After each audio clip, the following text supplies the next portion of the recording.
Greetings and welcome to the latest edition of the Entheogenic Evolution podcast. As always, I'm your host, Martin, and I'm very happy to have you with me today. Got a really special episode. I've been really looking forward to putting this out on the podcast and bringing it to you, the listening audience. My guest for this week's episode is Pyasa Neko Siff, and she, in collaboration with a friend, created a just stunningly beautiful 7.5-minute long video, which features Pyasa's 5-MeO DMT inspired spoken word and just some beautiful cinematography of oceans and water. And Pyasa joined me on the podcast to tell all about it and the inspiration behind it and everything. And it's a great, great conversation from really deep levels of understanding and expression here, and just super excited to bring it to you. But we'll get to that in just a minute. First, let's get some announcements out of the way.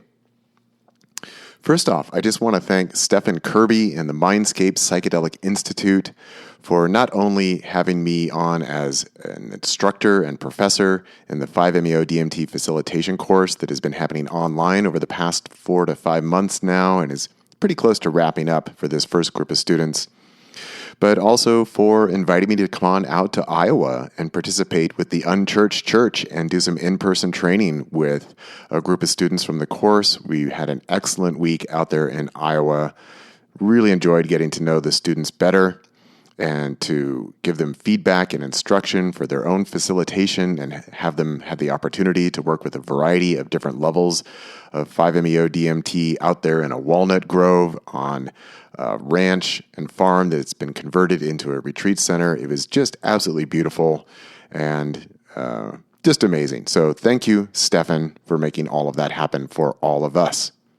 And I will have more to say about all of that in an upcoming podcast. I'm just busy doing a little bit of a write-up of my experience and perceptions of what was going on there, and we'll be sharing that here in another week or two here on the Entheogenic Evolution podcast. Also, want to say thanks to Sven, who upgraded his Patreon membership from $1 a month up to $60 a month, which gets him a 30-minute monthly video call with me, which we now have on schedule for tomorrow. So that's awesome. Sven, thank you so much for the support over there at Patreon. And it's a good example that there's no commitment at any of the levels, anywhere from $1 a month up to $100 a month. You can come and go as you like. You can upgrade, you can downgrade. And of course, as you upgrade, you get more access. Starting at the $20 a month level, you get access to the full back catalog of the Entheogenic Evolution archive of podcast episodes that are no longer available here live on the podcast. And I do offer various gifts and bonuses from time to time, such as free downloads, PDFs of my books, sometimes free downloads of my albums and music and things like that. And of course, at the top tiers, you get either a 30 or 60-minute monthly video check-in call with me, which many people like to enjoy. You can always stop by at patreon.com/MartinWBall and sign up at the level of support that suits you best. And of course, there are full PDF versions of my books available at my Patreon shop, and a lot of them have full-color art in them, so that's always cool. Of course, I'm available for 30, 60, and 90-minute video calls to help you integrate your experience. I do specialize in 5-MeO DMT, but I'm not in any way limited to that particular molecule. You can always stop by at my website, non-dual-entheogenicintegration.com, if you want more info, or just stop by at martinball.net, and I've got some information about that there too, along with all my books and music and everything else. And I want to remind those of you listening that I have a little promo here from Sarah Napick, which I included the other week, and want to keep doing a little promo for her, so I'm going to read that for you. And this specifically is for women who would like to do some work with 5-MeO, particularly with Bufo. Sarah Napick is a spiritual coach for women and works with Bufo medicine to reconnect women back to God consciousness that is already within them and teaches them how to reprogram the subconscious mind so they can truly feel confident and worthy to follow their heart and step into their soul mission in this lifetime. If you are looking to work with Sarah, she has a 6-month embodiment program starting in September called Devotion, The Path to Peace. This is a life-changing healing framework that the Toad Medicine taught her to clear the past, get present, embody Christ consciousness, and step into your heart-centered leadership and soul purpose. This program includes a Bufo retreat in Mexico. If you know you're meant to lead in some way, but you don't know the how, and you're finally ready to stop making excuses and find out what your heart is calling you to do in this lifetime, this program is for you. You can find out more at www.sarahknapik.com, and that's SarahKnapik.com. And of course, I do have a rather extensive interview with Sarah that's still up here on the podcast. It's the unfolding Bufo journey of Sarah Knapik. So if you want to check her out there, you can go back and into the old episodes of the podcast and listen to that 2-part interview with Sarah. Okay, those are all my announcements for today. There will be a link in the notes to this week's podcast that will take you directly to the YouTube video of Pyasa, Neko, Siff's video, 5-MeO DMT, Love and Be Free. We've got the audio included in this podcast here. Oh, and just speaking of 5-MeO inspired spoken word set to music, I actually have a collection of my own tracks that I've made along those lines, and I decided I'd put them all together into a Spotify playlist, so you can find my 5-MeO spoken word available there, and the playlist title is Entheogenic Non-Duality. So if you're a Spotify user, you can find it that way. And also my audiobook, speaking of the non-dual, features many of the same tracks that are in the playlist, so you can find it at wherever you find audiobooks. Anyway, let's get into this amazing conversation with Pyasa. Hope you enjoy. Well, I'm excited to welcome onto the Entheogenic Evolution podcast today, Pyasa Neko Siff, and she is a collaborator in a new short film that is available out on YouTube that has the enticing name of 5-MeO DMT, Love and Be Free. And Pyasa is featured within this video doing some free-form movements out there in nature and also reciting some spoken word that seems very clearly deeply inspired by the 5-MeO experience. So Pyasa, welcome to the podcast. Thank you so much, Martin. I'm excited to be here too. Yeah. What we're going to do to kick off our conversation is we're going to go ahead and play the audio. It's about 7.5 minutes long for the listening audience. And then we're going to come back and we're going to talk about where did this come from and how did this come out of you? And then let's get into the process of making this short film. And excuse me, having a little throat stuff happening there. But let's go ahead and let's listen to this first, okay? All right, sounds good.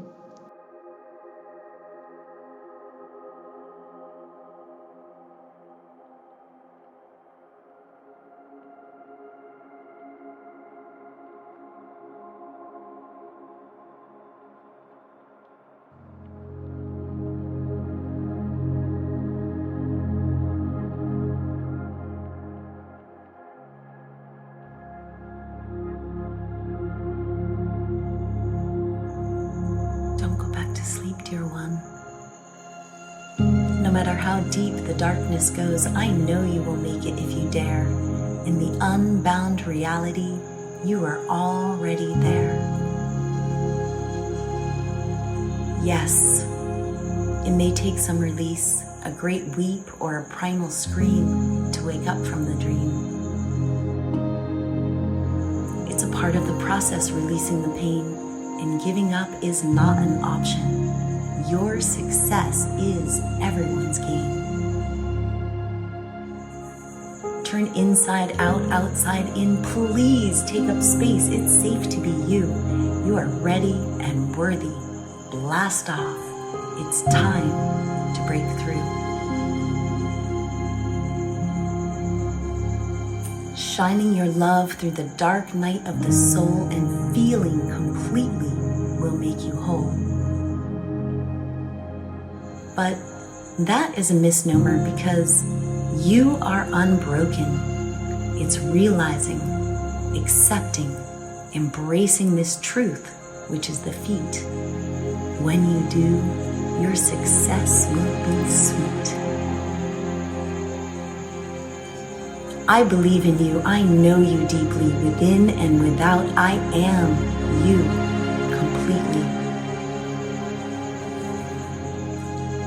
It's your longing and your answer to the call which will guide you home. And when you arrive, your orgasmic relaxing will also set me free, because we are in this together.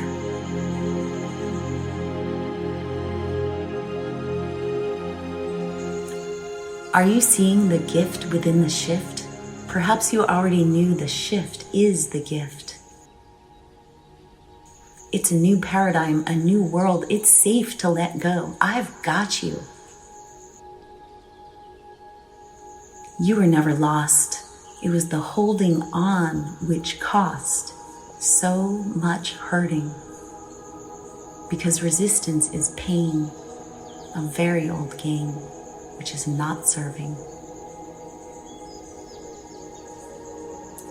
Thank you for your trust. I will not fail you. I honor you. I see you. I love you so much. Let's turn inside out together. Release these heavy masks of shame and blame, of endless lust for things which never satisfy and keep us running in vain.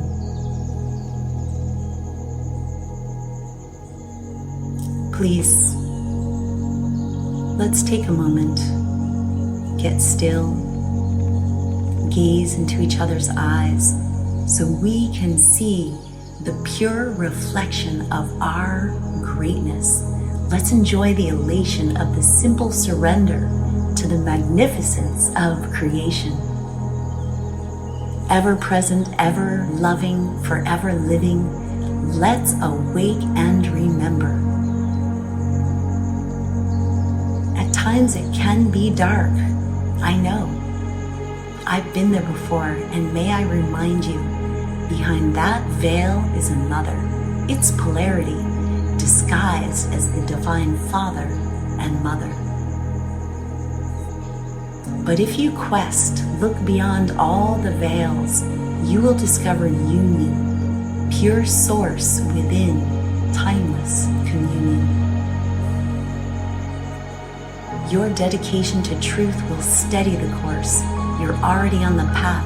It's under your feet. Right there, dear traveler. All around you is a tsunami of love ready to take you home. Eternal presence is yours in the space between breaths, always existing. It's the emptiness between the beats you seek.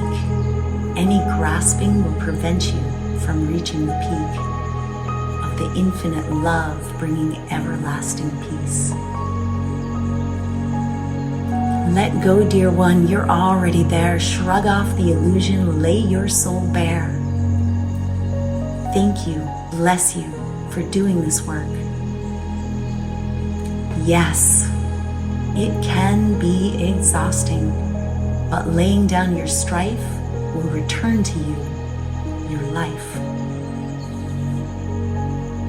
So relinquish all those layers of grief, put your burden down.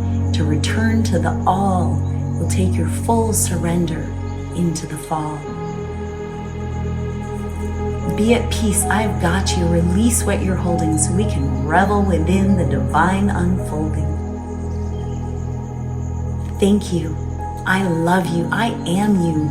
You know. Don't get distracted by this endless show. Let go of the me, the mind, let go of the mirth. Let's declare the arrival of your holy birth. I've done it already, but when I forget, it's your turn to remember and remind me, because we are in this together. The activation comes when we recall the divine union beyond separation. Hallelujah, give thanks, it's a grand celebration. Yes, we are one. I am you, you are me. There is nothing to do. A true mystic knows it was only a show, and your heavenly arrival is imminent. Just love and be free, love and be free, love and be free.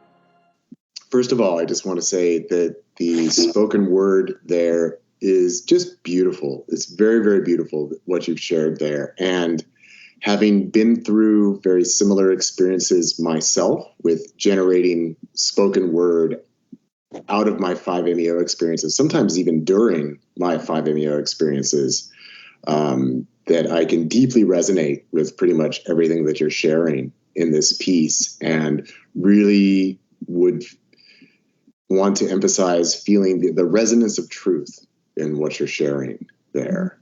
And so it's all very intimately familiar to myself, but I'd love to talk about your experience and your process. And wow, well, but let's start though, Pyasa, if you would, let's start with, tell us a little bit about yourself. Who are you? How'd you get into this? Who am I? Well, that is a question. I am that I am. But on an ego level, so yeah, my name is Pyasa, and I have been a psychonaut since about the age of 15, where I was introduced to LSD, and I think that really just got me on a path with LSD and mushrooms. And then I was extremely fortunate about a little over 30 years ago to have met 5-MeO DMT for the first time. And I actually have no idea what life would be like had that not happened. I was also introduced to ayahuasca at a time when nobody that I knew had ever heard of it, right? It was something, it was a connection to Terence McKenna. And the way that I was served that first time was I was given a cup, put in a hut, and the door was closed. So I did a lot of healing in there, discovered a lot of sound and frequency, a lot about sound and frequency. And yeah, I think that without those medicines, I don't know if I would really be here at this time. Yeah. So you have a long history with these medicines, and starting at a young age. You mentioned your rather early introduction to 5-MeO DMT. How did that come about within your experience? Yeah, so I was extremely fortunate to be assisting with an acupuncturist, and he introduced me to a woman who basically introduced me to ayahuasca, 5-MeO, ketamine, all of this in my early 20s. And so I really did a deep dive, and I think that, yeah, I had a lot of traumas in my early life and had very difficult teenage years. I was on a lot of medications, and had I not met these medicines, I really don't think I would be alive. I was able to work through a lot of the material in that spoken word. I think it really speaks to the true process, right? Like there's this mystical experience that we get to have with 5-MeO DMT. And it's also a very somatic experience that helps to release trauma from our system in a lot of different ways.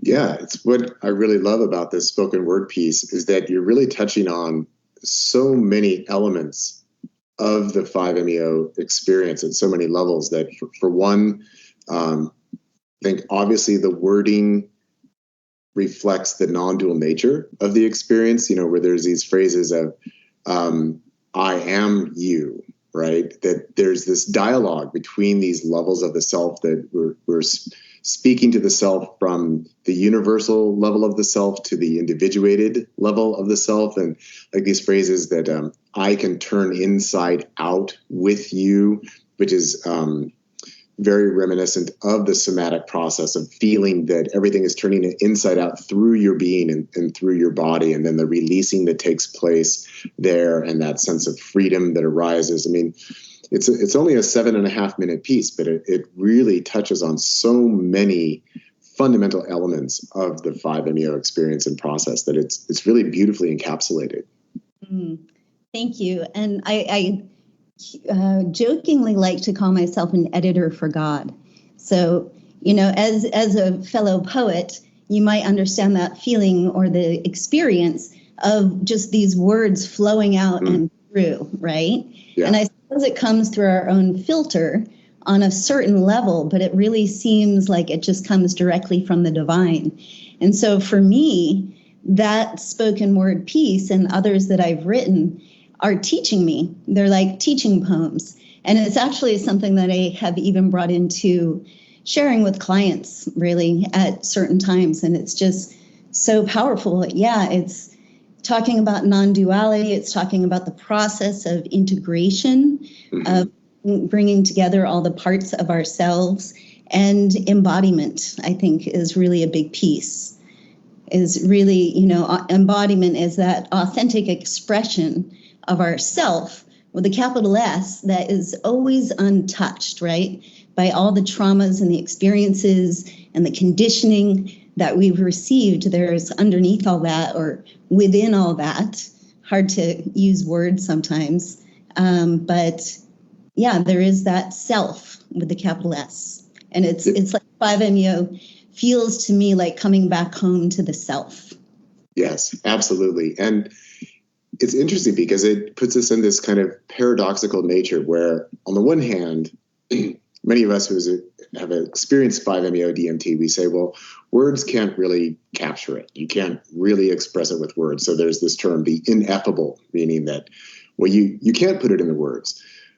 But that also is not a true statement, because you actually can put it into words. But I think that the resonance of the veracity of the wording and the phrasing comes through from the authenticity of the experience. So in other words, like I mentioned before, I've been through this myself with the 5-MeO experience, and then spoken word flowing out of me. And when I listen to your piece here, it's like, oh, I could have said those things. And I don't mean I, Martin, the ego. I mean, those words, some of that exact phrasing actually came out of me. And so that there's an immediate resonance with what you're sharing. And so from someone who has been through the experience, I can recognize very easily that with the words you are using and the way that you're expressing them, that you too have been through the experience. So we actually can put it into words. It's not that it's a complete mystery that words won't work. Words will work. But as you've discussed, that really in using the words, what we're doing is we're highlighting aspects of the process. And so that we can put it into things that we can relate to, like the idea of the divine masculine, the divine feminine, this turning inside out, this becoming free within your heart and within your being, within your body, that these things can all be put into language. And that resonance of these are true statements, for me, that's what really strongly comes through within the piece. I'm so happy to hear that. Yeah, and in a certain way, it feels like a transmission. It's kind of like, and when I say editor for God, it's like when it comes through, it's so fast, or like being a scribe, right? It's just coming through. And then me, the human, then edits it a little bit, turns it into something. And then I had the fortunate experience of meeting Daisha, who actually came to be with me for a week on a retreat. And she wanted to do a partial trade. And she turned out to be this amazing videographer. And so she did this, made it just such took it to the next level, really took it to the next level. Yeah. Yeah, I love the visuals of the film as well, and I want to return to that. But let's kind of put a pin on that for a moment, because I want to get more into this experience of. Mm-hmm. I think maybe a good way to put it, like you're calling it being an editor for God. I think another way of putting it would be giving voice to God, giving voice to this level of the unitary self, and that it does, quote unquote, speak through us. I mean, it's this very interesting phenomenon, and I don't know how many of the listeners out there are going to be able to personally relate to the phenomenon. As I've said, I can absolutely 100% relate to it. And I will say that, in my integration calls with people who are having their 5-MeO experience, it doesn't come up very often, but it definitely does come up where people tell me, and then just this effluence of language started coming out of me in my experience. And I was speaking all these really deep, profound truths. And usually the perception at that time is I'm not the one speaking, meaning the individuated self, the ego self is not the one speaking, but is merely the vehicle through which these words, and more importantly, the energy behind the words, is given voice through the vehicle of our embodied being. So I'm wondering if you could speak to us more about what your own experience with that has been, and what is that like as the one who is being used as the vehicle, as the voice for such an experience? That's a great question. I think it's an experience. I'm just going to say what comes first. Not that I know it's my final answer.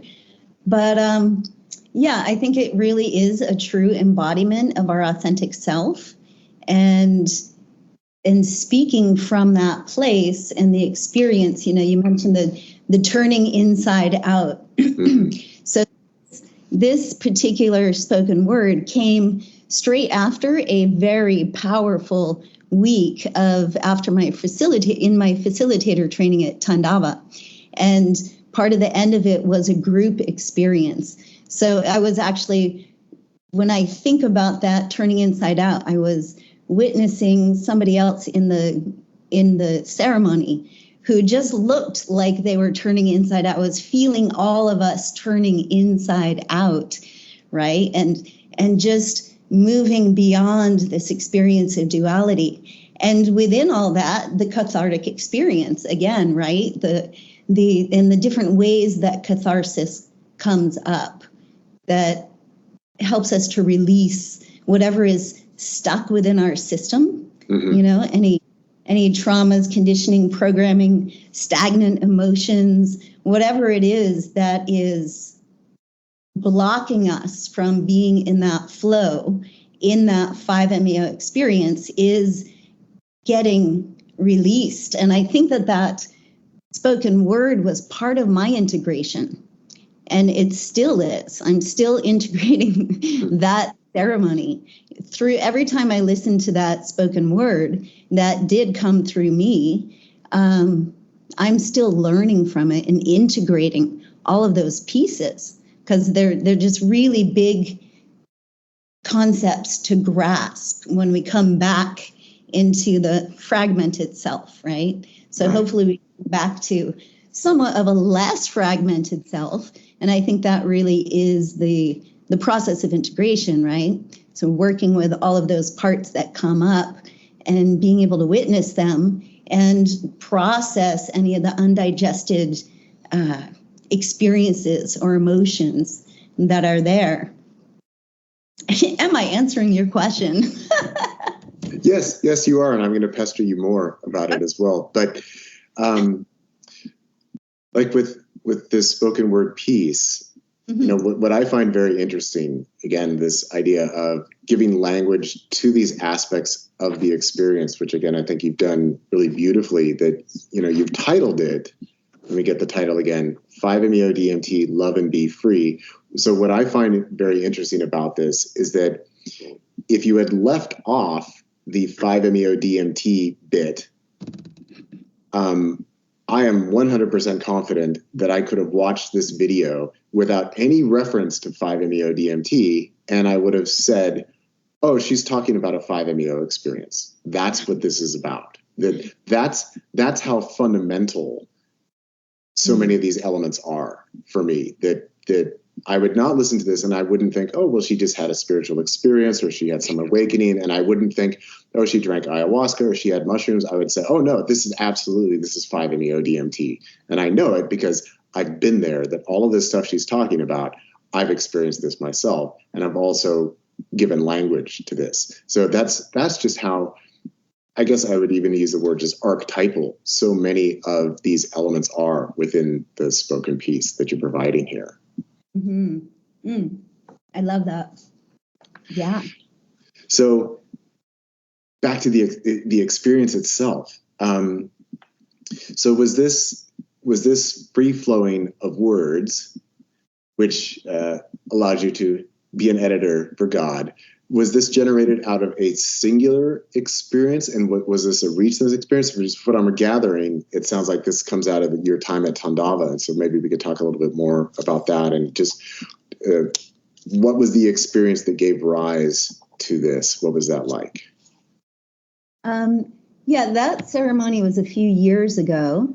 Okay. And I think it was a few weeks after that. I was back in the area of Mexico that I live, and just journaling and just writing, kind of almost like automatic writing what came out of me. Mm-hmm. And I was, just still trying to grasp what had happened, because that was probably the biggest 5-MeO experience of my life. It was just so absolutely amazing. I have to, honestly, I had never had a group 5-MeO experience before. Mm-hmm. And always been just solo. I had been guided, but I will admit also did quite a few experiences on my own, mm-hmm. Which I don't really recommend to everybody, especially now that I've learned a lot more about safety and all of that at Tandava. But I think that part of the different elements was from the group experience. I'm trying to grasp it and understand really what I want to be able to share right here. It was like this group embodiment experience. It was just so teeming with life, and it was so palpable what each of the participants in this ceremony were going through. And we're going through it as a group, as a collective, with unity consciousness, right? And just and able to be the infinite we at the same time as viewing as the individual observer. Yeah. So that sounds like that was a very powerful catalyst for you then. And I think it's interesting because sometimes it is that group consciousness, or at least group context, that can then inspire this production of language and this production of meaning. So like, just again, for myself, it was in sort of this modality of, I want to communicate this experience to others. And then my own spoken word pieces just kind of flopped right out. It's like, here it is. And sometimes it was actually in the 5-MeO experience itself where I would just start speaking. And it would be from the Martin perspective, it's like, I don't know what I'm going to say. And then afterwards, it's like, wow, why did I say that? That's interesting. But it sounds like here for you, witnessing and participating in this group experience, that there is a need for certain individuals to be a voice for the experience. So, because in other words, sometimes people have their experience and they say, wow, I don't know what to say about that. Just wow. Oh my God. And that is like, okay, yeah, I can tell you had the experience because those are the words. But then there are certain individuals who have the ability to articulate beyond the wow. And that's what I perceive within this spoken word piece of yours, is that you do have that ability. And so anyone who has that ability, I want to continue to press them to, okay, so we do need more voices for this that can really articulate what is taking place. And again, for me, there's just a deep level of truth resonance in what you're sharing, which is quite distinct. That sometimes I encounter people that I just call parrots, where what they're doing is they're repeating back to others what they have heard or what they have read. And it's like, well, I can tell that you're not really feeling it, versus with your work here, it's like, absolutely. Oh yeah, I can tell that she's feeling it. She's had the experience. She is speaking from personal embodied experience. She's not a parrot. And that is just very clear to me within this piece. Mm-hmm. Yeah, thank you. I love writing. Writing has always been a thing for me. Mm-hmm. And I like to write articles and explore different topics and really feel it out. So I suppose a lot of those writing pathways or the spoken word pathways are open for me. Yeah. Yeah. So writing, of course, is very different than actually putting the energy of the voice behind the words. And it's one thing to get everything down on paper, but it's another thing to actually articulate your voice, because here we're embodying energy in a very different way, where we're taking these internal concepts and we're externalizing them through the very energy of the voice. I'm curious if there's anything interesting that you would want to describe of your experience of articulating this as a spoken word piece versus, wow, I'm the channel and I'm writing this down now. That is that something that you would differentiate for yourself between the written form and the spoken form? Oh yeah, there is a full-on somatic experience that happens every time I do share my spoken word. Yeah. And it's almost like something, I guess, like all channels are flowing.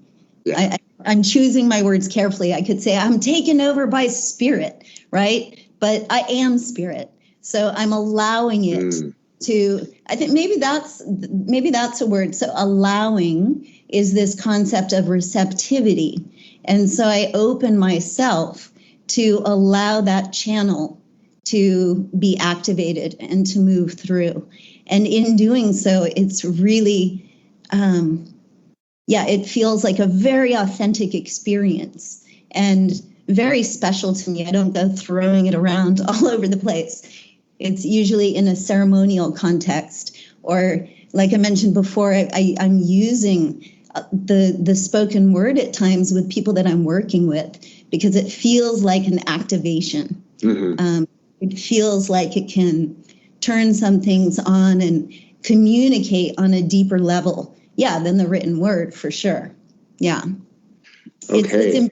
It's like enlivening and vibrating. And sometimes it's almost, I don't want to say too much, but it's almost like caffeine on my system. Like there's a rush, also a chemical reality that happens along with that, allowing this channel to flow through. Yeah, well, that's exactly what I was getting at. But see, I didn't want to preload it with too much. So thank you for answering correctly. That is what I was alluding to, that it is this deep energetic experience when we allow ourselves to embody this level of energetic truth that is being articulated through the spoken voice, and that it is a form of reactivation and a form of reintegration. And I love that you kind of called out this notion of being overtaken by spirit, because this kind of languaging is something that I've been really kind of nitpicky on within the psychedelic world of even when people say, well, I took 5-MeO DMT and I went back to source. And I like to say, but you never left. And so you can't really call it source because it's you. And because all of this stuff, like it overtook me, or it possessed me, or I went back there, all of that is language that indicates that there's some kind of difference, that there's some kind of distance. But what's really revealed within the truth of it is that there never was a distance. There is no source, because it's actually all here. It's not over there somewhere. And that when we articulate this with our voices and with our bodies, that we feel it here and now. It's not just I'm referencing my 5-MeO experience that happened at some point in the past, but I'm actually accessing all of that right here, because it is always here. It's just our perception of ourselves where we think we're either further or closer to that level of self-connection and expression. Absolutely. And I think that once we have this experience, so, well, first let me back up. I love being nitpicky with words. Me too. I really love refining our language so that it's much more and free of victim mentality and really claiming our sovereignty, right? So being free of external, like if we're free of external control, that means actually we're acknowledging that there is no external. It is all us, and it is all space, and it's rather complicated from our small minds. But I agree with you that when we think of it as something outside of ourselves, or we forget what that experience is, I think this is the point of integration, right? So we open up these pathways. We have this amazing peak experience with 5-MeO-DMT, and which I think is the most powerful molecule on the planet. Absolutely. And so quite a blessing. I think that there is no mistake that it is here at this time in history, right? I think that it is, maybe it was already here, but that us discovering and developing more of a relationship, it's making its way around the planet right now. And I think that it offers us an opportunity to wake up into conscious evolution and to remember who we truly are, this authenticity of that, yes, we are source, this unity consciousness. And so when we activate these pathways through a medicine, such as 5-MeO-DMT, and I can't think of any other alternative. Okay, maybe peak experiences through meditation, and there are other ways, but this is perhaps a fast track that is a gift of the medicine. Then we can, through integration, really deepen the grooves in that, and hopefully this will become more of a day-to-day experience. And hopefully what is this? This is embodiment, right? Yes. So we have the gift of the catharsis, where we can cry or shake or, kick or punch or whatever is happening, or, having some energetic purges or a primal scream to wake up from the dream, right? And become fully present and embodied every day, coming home to ourselves, yes. Right? But not just in that peak experience. And I think that one of the things that I really want to share here today is about spiritual bypassing as well. Yeah. Like it's such a fine line, right? And I'm trying to grok it myself. So I like to write about it and explore it and think about it. Because I see sometimes people have this experience of it is all one and forget and try to bypass all of the work that it takes to really make that the daily experience, right? Mm-hmm. Right. That make sense? Yeah. Yeah, and that's where this emphasis on embodiment. So just to kind of chime in on some of the ideas that you've been sharing here, like my newest book is 5-MeO-DMT Integration. Embodying non-duality is not what you think. And in a latter portion of the book, I do have a chapter that I've titled Divine Intervention, Anyone? And kind of what I'm talking about in that chapter is that this process of embodying the divine nature of ourselves, of this unitary consciousness and being, this spaciousness, this source of all energy that is not the source because it is the energy, that it's our embodied integration of that is the closest we are ever going to get to any kind of divine intervention. In other words, if we can sit back and say, God, can you just fix all this shit for us? Or, which is never going to work, or we can go into the, as you say, the bypassing of, it's all one, it's all perfect, so nothing really matters. And that enters up kind of this solipsism and nihilism that can develop from that spiritual bypassing. And then the other route is, can I integrate this embodiment within myself so that the actions that I take,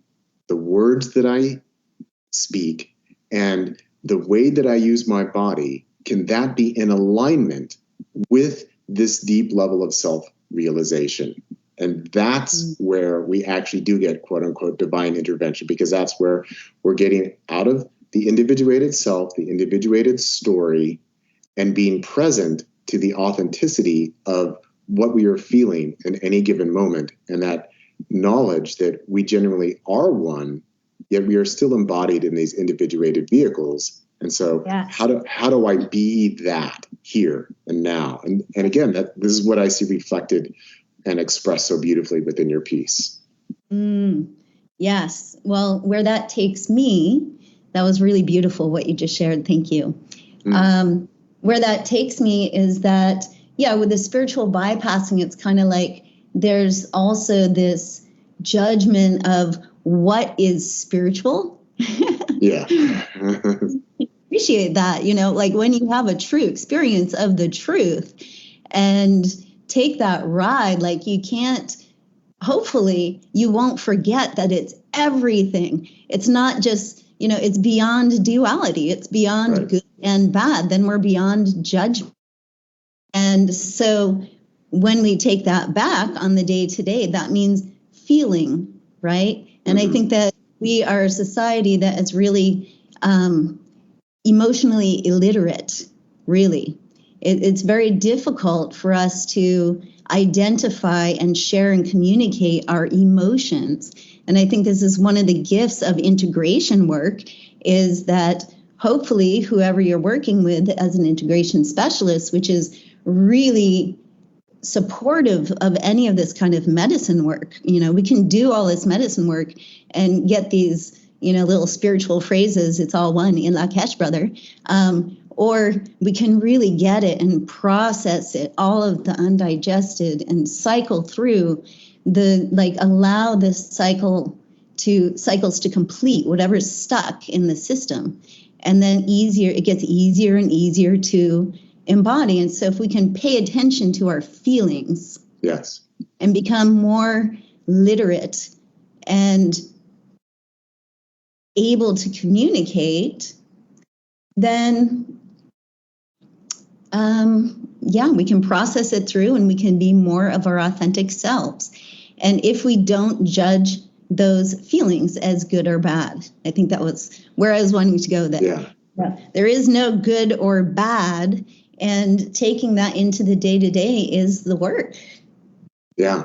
And this is where 5-MeO is just the premier vehicle. Like you did mention previously that perhaps there are other means and modalities of having a peak experience, but I actually feel that 5-MeO DMT is the premier vehicle precisely because, as you say, it finds where are we stuck, where are there residuals, where is there unreleased material, and often that has an emotional aspect to it and is deeply connected somewhere to our sense of self-permission to fully unconditionally love ourselves or not. And that through the modality of 5-MeO DMT, this is where people have these big emotional releases and expressions where they're screaming or they're crying or they're thrashing about and they're letting all of it out. And that allows the space to open for that connection to the self, which this is where I just see, like when people meditate a lot, they're like, oh, well, I'm really calm and I have this equanimity. But then sometimes they go to 5-MeO and then they don't understand, why did I just scream bloody murder for 15 minutes if I'm really this calm, peaceful dude, right? And that it reveals that actually there's a lot of unconscious, unprocessed material there. And so that's the gift of this turning inside out. Yes. Yes. Oh, thank you. That's it. Turning inside out. Yeah. Absolutely. Bringing the inside so that the outside can become like the inside, right? So once we bring all that unconscious material, our unexpressed emotions, the emotions that we repressed, becomes depression. And there's so much depression and anxiety in this world at this time, in this modern time, with so many different ways to distract ourselves from feeling. And I think, going back to the spiritual bypassing, we can have like an exaggerated, detachment from things or emotional numbing. But if we're really true with the experience of 5-MeO and make the inside like the outside, we have this tremendously amazing opportunity to feel. Yeah. And I think that that's what we're here to do. And we have to stop judging, or I want to say we have to stop because that sounds like an order. It would be, it would facilitate the process of this conscious evolution if we would allow ourselves to feel. And when we can feel, we can have more intimacy and connection. And, it brings us to a place where we feel more connected, more unified, right? Like part of the medicine, or the big medicine of 5-MeO DMT, I think for so many people that I serve and my own personal experience is so often people feel like the loneliness that they had felt is lifted, right? They feel connected, and we feel connected, right? And maybe it's through this experience of feeling everything and getting that opportunity to do that thrashing around and that screaming. And it's so multi-leveled because it's working on the nervous system. It's the physical, all the muscles and the fascia of the body, right? We're receiving this like big squeeze and massage from 5-MeO, and then allowing ourselves to vocalize, opening our voices, which so many of us it's been shut down, right? And then just the wash of the mind and the emotions. Something like that. I don't know. Yeah. And it's so interesting how for so many people going through this process and experience with 5-MeO that often there are the comments of, it felt like more than I could take, that it was so intense. I didn't know how I could hold that energy. I didn't know how I could hold that emotion. And of course, it kind of comes down to that you can't hold it, that actually it is this idea of being the continual conduit, that it's actually the repression, it's the holding, the trying to manage, the trying to shape and form that actually is what is preventing us from being present within the intensity of any given moment and the fullness of the potential of what can arise in any moment. So that once we open up to these levels of intensity and actually learn to trust that I can be this big energy, I can process this, I can release this, and that it actually brings me benefits in my daily embodied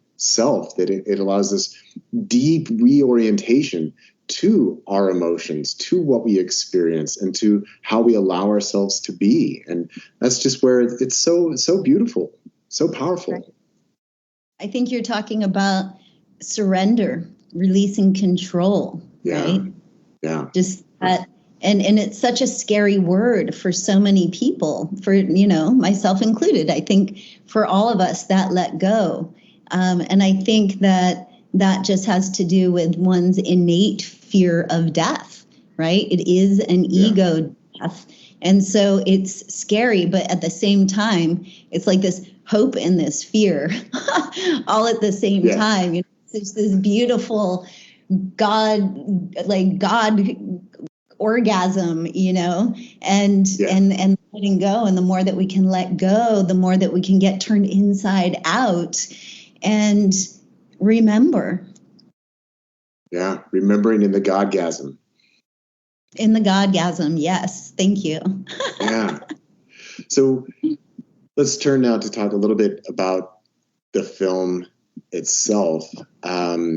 Obviously, the spoken word stands out. That is the structure for this short film. But the visuals are very, very beautiful. And also there is the use of your body and movement and expression within that. So I'm curious, in talking about all this, you mentioned this individual, I think Daisha was the name? Daisha, yeah. Daisha. So how much of this is direction by Daisha? How much of this is your input at those levels of the visuals and the movement that is incorporated within the film? Well, we just had fun going with the camera, and I had, I don't know what to say, shared the poem, shared the transmission with her. And so she got it. And so we had been working together. Like I said, she came on a retreat with me. So we had been working together in the 5MEO space for a week, right? And so this was at the end of the week before she was going to leave. We went out with her camera and just went around into different places here in the beauty of Nayarit, Mexico. And I think for me, I had the spoken word in my mind, like different stanzas. But at the same time, I think Daisha, we were very, very connected. And it was an alchemy that happened, and magic, like her professional cinematography magic, that she was able to just put it together along with the spoken word in ways that just, I mean, when I watched it for the first time, it just was like, bam, bam. There are all these points that just, she got it so well. And I'm not surprised, because there was an amazing alchemy that was happening between us. And then there were, and before she put the video together, I did give some like concepts and ideas, and we discussed it. But it was pretty free flow and easy and organic, and just kind of happened, really.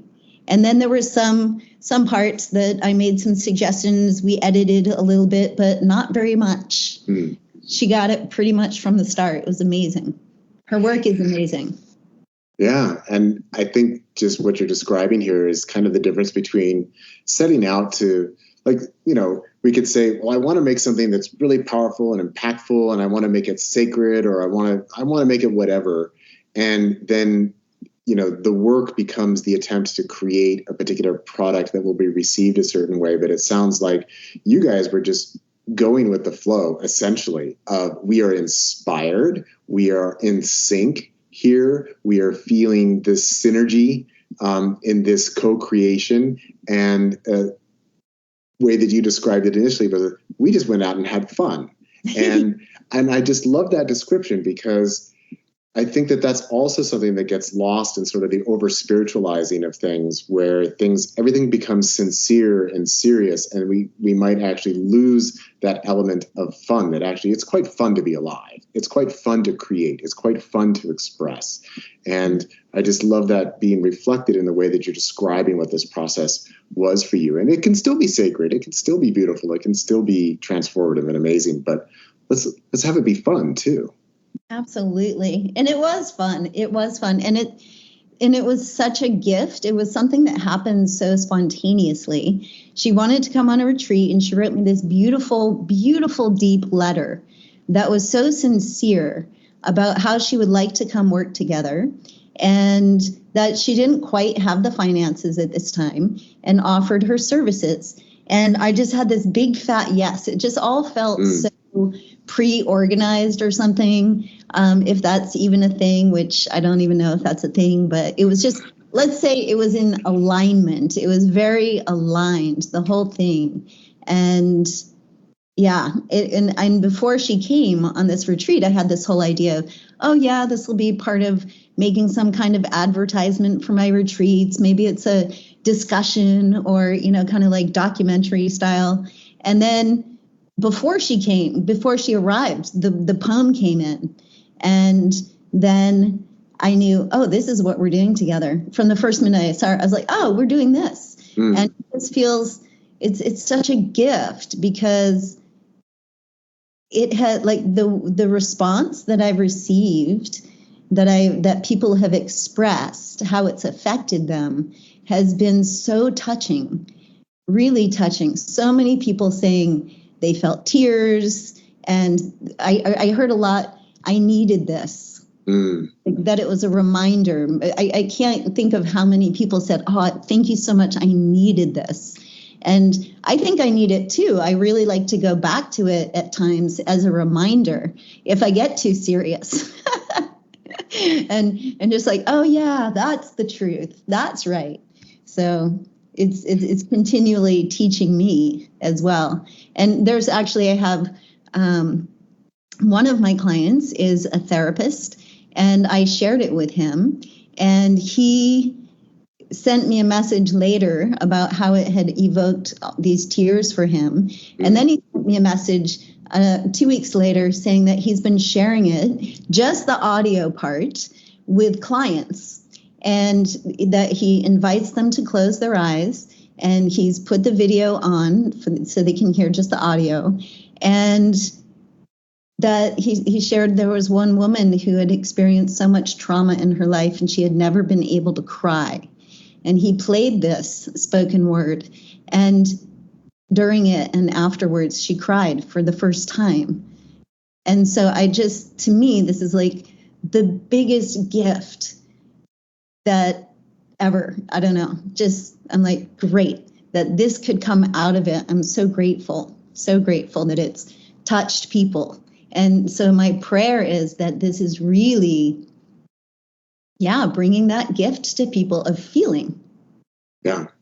And that's exactly what I mean when I say that we need people who are able to articulate this level of experience and truth, because when the transmission is received by those in need, they can hear it.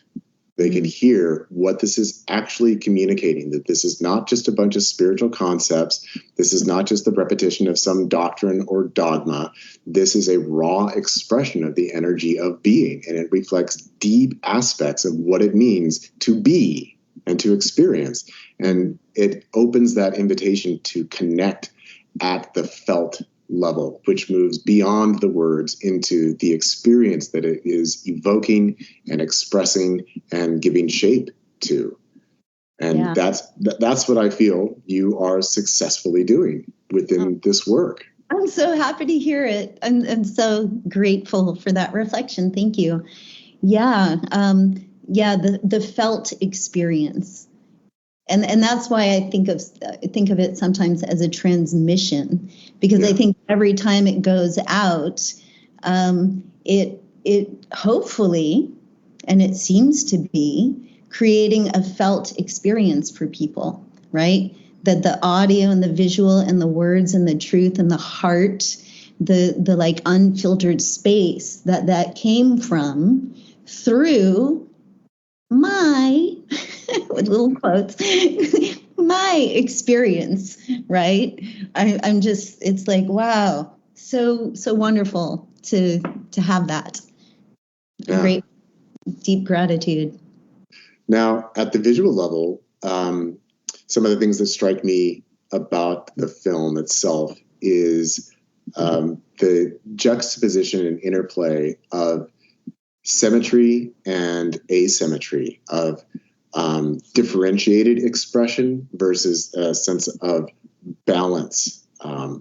And so this is something that I'm just curious about with you and, was it Daisha? Daisha. With you and Daisha.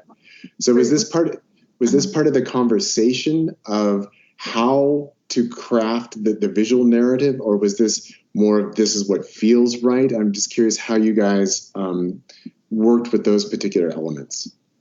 Gosh, do you mean like bringing in the mirrored images and things? Yes.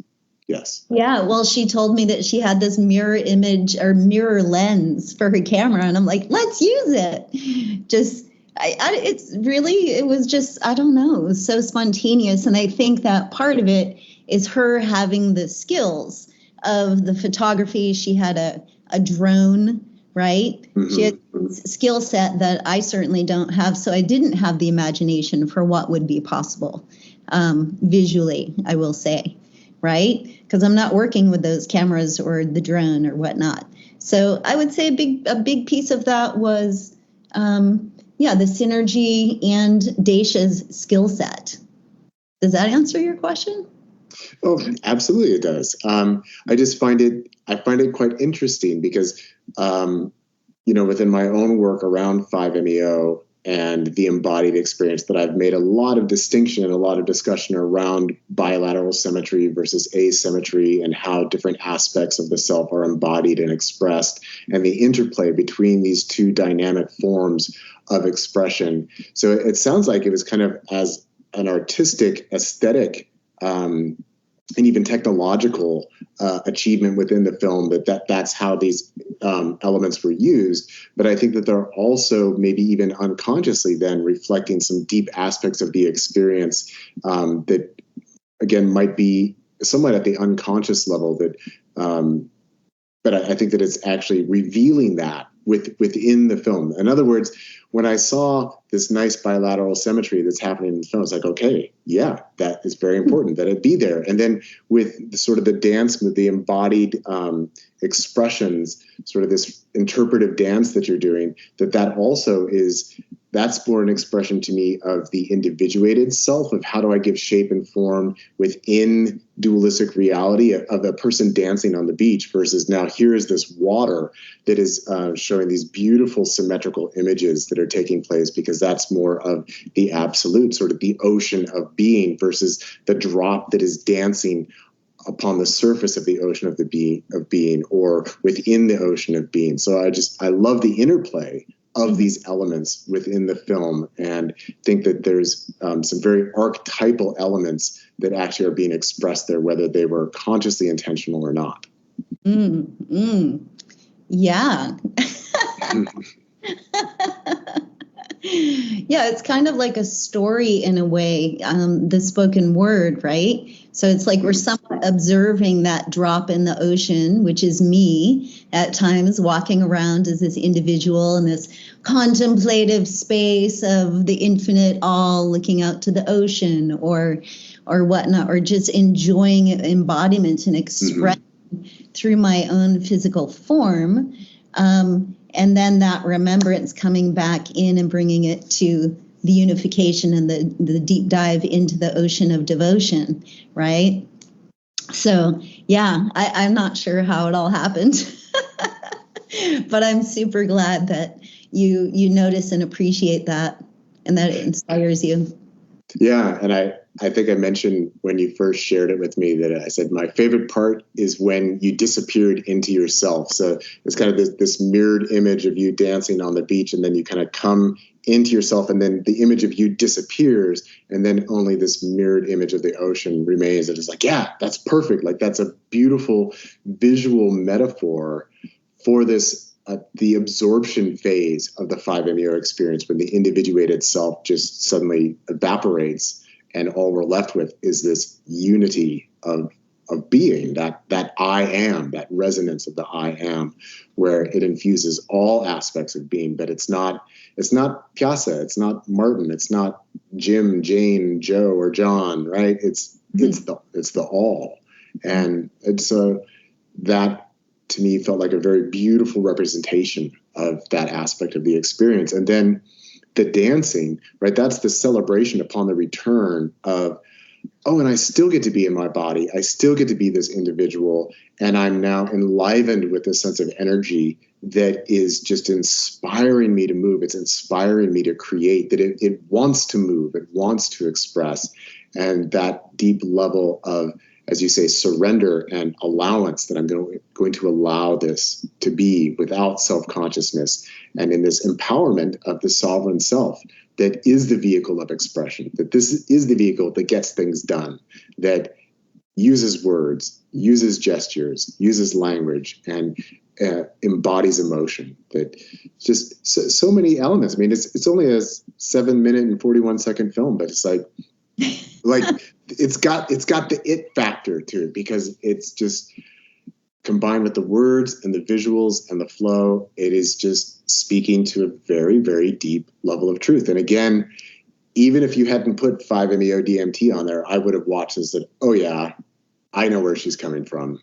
And, and just being able to see that is just beautiful. Mm-hmm. I love it too. And I really want it to be seen far and wide. Yeah. Or seen and felt and heard, so that it can just affect as many people out there. Because, even though there is no time, I can still say I do believe it's way past time. Yeah. That like, how do we say this, right? Like, now is the time. There's a lot of people who talk about 5D, and I always found that very interesting when I think of 5-MeO, the molecule, and this current time in our 3D world of duality, where there's all this talk about 5D. It's like, well, yeah, and here's 5-MeO here to support our evolution into coming back into the age of meeting ourselves again, which is what the Keros, some indigenous people from Peru that I have worked with, when I'm learning their cosmovision, they have no good or bad. They don't, things are either Sami, pure, refined energy, or Hucha, which is heavy energy, right? Mm-hmm. But it's all calcite. It's all just energy. Like they're the world's first quantum scientists, or maybe there were people before them, but they were already acknowledging this cosmovision of everything is one. It's all connected. It's calcite, living energy, right? Moving beyond good or bad. And so the reason that I brought them up, going back to that, is that they say this era, this time that we're in right now, is the time of meeting ourselves again. And we're coming from this time of the world turned upside down, right? And I think it's true. I think it's pretty upside down and reaching a peak perhaps. But, maybe this is all wishful thinking, but I do think it would be lovely if, as a collective, we came back into our hearts and fully embodied our authentic presence so that we can all recognize each other as brothers and sisters. We're all here, one people, united, and get on with creating more beauty in the world. How about that? Yeah. Let's do that. I vote for that. Absolutely. And democracy, I don't know. Yeah, it's definitely time for all of us to high five ourselves as God within the fullness of our experience so that we can recognize the fundamental equality and unity of all reality. That, I like to say there's no part of reality that's more God than any other part of reality, and that all of us are fundamentally equal because we are all equally embodiments of this one universal being experiencing itself from these multitude of perspectives and experiences simultaneously.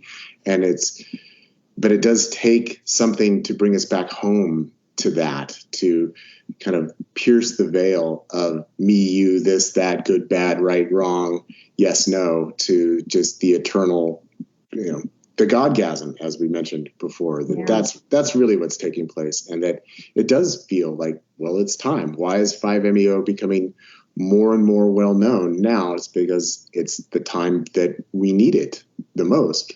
Exactly. Yes. And my prayer really is that this medicine is out into the world in a safe way, without abuse and with high regard to safety, and that it can really support people in a really good way, and that it's honored for what it is, because it's a big medicine. It's a really big medicine. And, going back to the couple of years ago that I had that group ceremony with 5, and then the spoken word came, which is why we're even here with each other right now. I'm still integrating that, right? Every day we forget. And then we have the choice to remember. And so, it's this constant forgetting and remembering. And, there could be the argument that we're here on Earth living this experience of duality, right? And I suppose that without duality, we wouldn't have all the senses and sensations and emotions and all of this glorious human experience and this journey. So if we can just celebrate that, while we're here still, that would be great, because we're all going to go back to that place of ego death and forgetting completely this fragmented self at one point or another. Right. But why not do it in the fullness of recognition of who and what we truly are? And then that opens up the possibility of truly enjoying whatever it is that we receive within this duality. That, yeah, we're all going back into quote unquote unity sooner or later because we're all going to die, and then that's all that's really there anyway. But I like to call it like bonus time. Like once you've had the experience of going back into what we truly are through that 5-NEO experience, then everything that comes after that is bonus time, that we've already died and now we're reborn and we're able to truly live, maybe for the first time. And that's where the gift is. Yeah, the true born again bonus time. Yeah. Like that. Yep. Yeah, it's a gift and we can choose it, right? Yes. There's an opportunity. We have the opportunity. Yeah. Well, Pyasa, it's been an absolute pleasure and delight speaking with you today about your spoken word piece, about this video. And thank you so much for sharing of your own personal experience and wisdom and the embodied truth that you seek to bring about within yourself in every moment. And thank you for bringing that here to the podcast today. It's just been phenomenal to get a chance to speak with you and to just kind of bask in the beauty of sharing this. Thank you so much, Martin. It's really been a pleasure. Thank you so much. Yeah. So for anybody listening who would like to reach out to you, and remind everybody once again that the video, it's up on YouTube. It's 5-NEO DMT, Love and Be Free. But for anybody who would like to reach out to you, get in touch with you, how would people do that? What would be best? They could go to my website and send me a message through the contact form. That's easy. The name of the website is evolutionaryactivation.com. And yeah, so I do retreats with people, one-on-one retreats. I do work with NDMA, supporting people in integration and preparation. And I'm a somatic